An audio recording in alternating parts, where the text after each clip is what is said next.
اس ماں نے اپنے 5 سال کے معصوم بیٹے یوسف کا قتل کر دیا اور اس کے جسم کے حصوں کو پکا کر کھا گئی۔ یہ واقعہ مصر میں کچھ مہینے پہلے پیش آیا، جو انتہائی دل دہلا دینے والا واقعہ ہے۔ ایک عورت جس کا نام ہنا ہے، اس نے اپنے 5 سال کے بیٹے یوسف کو قتل کر دیا اور اس کے جسم کے کچھ حصوں کو پکا کر کھا گئی۔ یہ واقعہ فاقوس شہر میں ہوا۔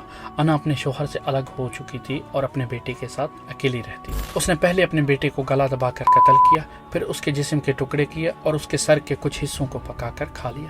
اس کا کہنا تھا کہ اس طرح وہ چاہتی تھی کہ اس کا بیٹا ہمیشہ اس کے ساتھ رہے۔ دوستوں، واقعہ تب سامنے آیا جب ہنا کے بھائی نے اس کے گھر جا کر یوسف کے جسم کے ٹکڑے بالٹی میں دیکھے۔ دوستوں، پولیس نے ہنا کو گرفتار کر لیا اور پوچھ گچھ کے دوران اس نے قبول کیا کہ اس نے اپنے بیٹے کا قتل اس لیے کیا کہ وہ چاہتی تھی کہ اس کا بیٹا ہمیشہ اس کے ساتھ رہے۔ پھر دوستوں، عدالت میں ہنا کے ذہنی حالات کا تجزیہ کیا گیا۔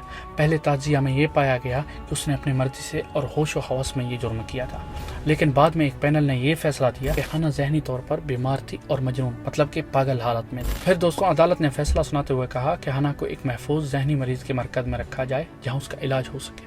ہنا نے عدالت میں یہ بھی کہا کہ اس نے اپنے بیٹے کو اس لیے قتل کیا کہ وہ نہیں چاہتی تھی کہ اس کا ایکس شوہر یا پھر اس کی فیملی اس کے بیٹے سے مل سکے۔ دوستوں، عدالت نے ثبوت اور گواہوں کے بیانات سننے کے بعد یہ فیصلہ دیا کہ ہنا کو ذہنی مریض قرار دیا جائے اور اسے علاج کے لیے ذہنی مریضوں کے ہاسپٹل میں رکھا جائے۔ فیصلہ سنانے کے بعد ہنا کو فوراً ایک سائکیٹرک ہاسپٹل ٹرانسفر کر دیا گیا جہاں اس کا علاج شروع ہو گیا۔ اس فیصلے کے باوجود یہ سوال اٹھتا ہے کہ کیا ہنا واقعی ذہنی مریض تھی یا اس نے اپنے جرم کو چھپانے کے لیے ایک ذہنی بیماری کا بہانہ بنایا؟ یہ فیصلہ سمجھ اور قانون دونوں کے لیے ایک امتحان ہے۔ دوستوں، سوچیے، سمجھیے اور اپنے دل سے فیصلہ کیجیے۔ ہنا کا یہ واقعہ ایک سبق اور ایک سوال ہے ہم سب کے لیے۔ آپ سب لوگ بتائیے کہ ہنا واقعی ذہنی مریض تھی یا اس نے اپنے جرم کو چھپانے کے لیے ایک کہانی بنائی؟ کامنٹ سیکشن میں ضرور بتائیں۔ Thank you.